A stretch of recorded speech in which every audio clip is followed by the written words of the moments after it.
On the run into the 2022 Spanish Grand Prix, Workday Good Lap Great Lap are comparing Daniel Ricciardo and Lando Norris from 2021 around the Barcelona-Catalunya circuit to get a feel for this venue ahead of the Grand Prix.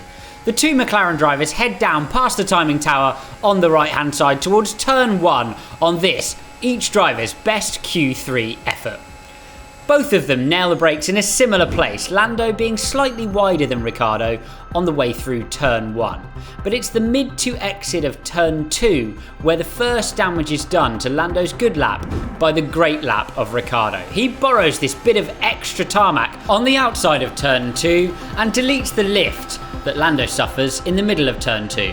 He also drives a much smoother line, not pinching the exit of turn 3, and gathers about a half a tenth of a second on the way down to 4 by not scrubbing the front tyre across the road, working against the power of the engine to lose a little bit of speed through turn 3. Ricciardo will suffer a bit of oversteer on the apex of turn 4, meaning that Lando gets a bit of a better exit out, but will turn in later to 5, squaring the car off and getting in the throttle a few metres earlier, fighting the car through the exit to deliver a better performance down the hill to 7.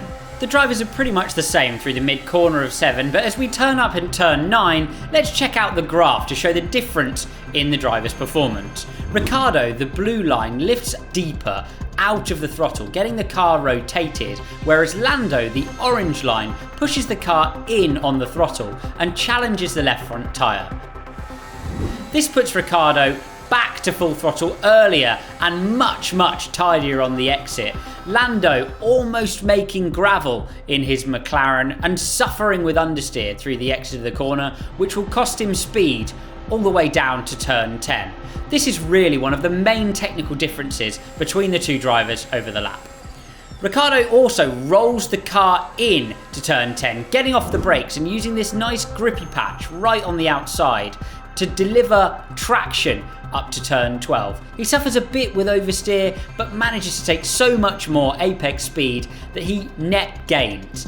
A very interesting technical change on the steering wheel will also come here, with Ricciardo finding a paddle on the top right to change gear, but also to change a preset which appears to open the diff in the mid-corner of turn 12 and give him better front end.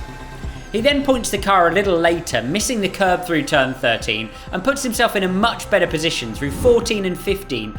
The throttle trace shows that Daniel Ricciardo gets all the way out of the accelerator to 0% in the middle of the chicane, allowing the car to turn and rotate through the second part, whereas Lando keeps around 40% of pedal in the car, pushing the front over the second curb as the car powerboats slightly wide. This means that Ricciardo is able to turn the car and get a better exit through the final corner, beating his teammate to the tune of 4 tenths and improving his qualifying position in Q3 last year.